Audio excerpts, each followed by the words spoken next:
Embu County. The picturesque landscapes on the fringes of Mount Kenya paint the picture of a community without a worry in the world. Rains are good here, the soils fertile.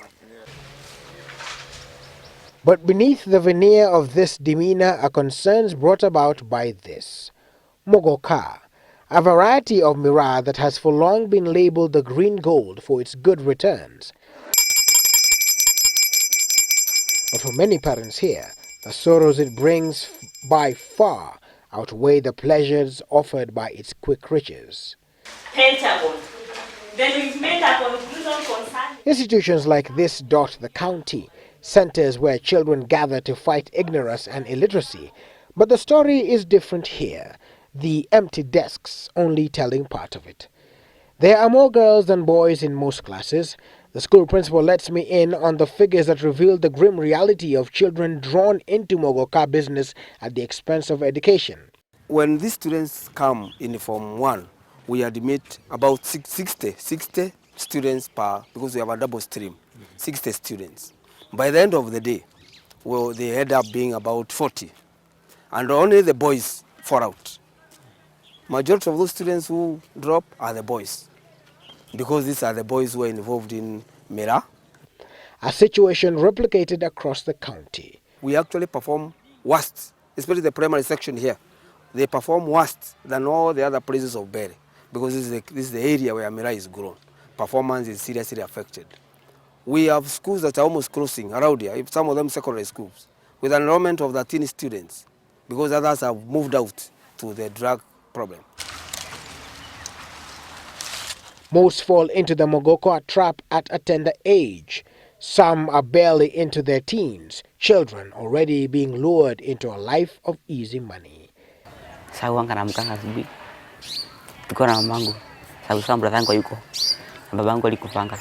Sasa tunaamka asubuhi. Tunakata miraa, naenda kumuzia.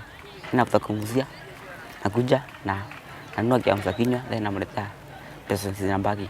Kuna mnafiki ambao huanga wanaamka kitu saa 10 hivyo, wanaenda kwa wenyewe kuchuna miraa. Bezi mbili mtu analipwa 200. After kulipa mtu anaenda, kama ni Sunday, mtu anaenda kucheza pool ama mambo ingine. Let's do some mathematics. In a day, a child makes as much as 500 Kenya shillings, translating to 3,500 Kenya shillings per week, and as much as 14,000 Kenya shillings each month. Let's stretch it a little further. He can make up to 160,000 shillings in a year, money made by working mornings only in their parents' farms. For the young minds overwhelmed by the cash, education loses meaning. Na mshahara inalingana, unakuta kama umekata karatasi fulani kuna sinapimwa kulingana na karatasi. Unakuta ukikata karatasi moja ni shilingi 150. Kwa hivyo ukifaulu kukata bili kuna shilingi 300. Hata kama kuna wengine wanakata zaidi ya 200. Na kama ni ulipwe umelipwa 500, unasikia dawa yenye unauziwa ni 200. Kwa hivyo unapakia 300. Dawa. This is mostly marijuana, another herb that is grown all around the area and is said to be abundant in secret farms on the slopes of the mountain. Many fall off the education train as a result. Wengi zaidi hawako.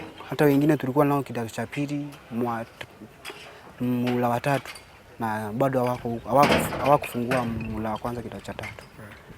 Kwa hivyo wengi wametoka, wenye tulianza na wao wengi wametoka, na hata wenye tulikuwa nao shule za msingi wengi hawakwenda hata sekondari.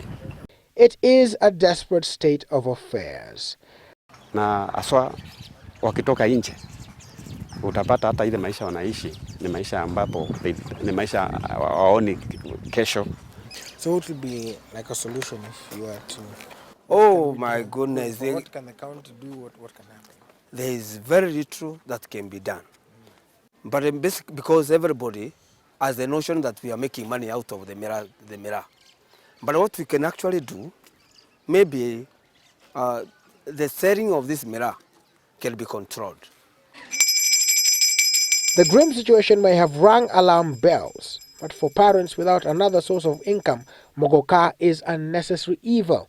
It puts bread on the table, it clothes their children, it pays fees for those who remain in school.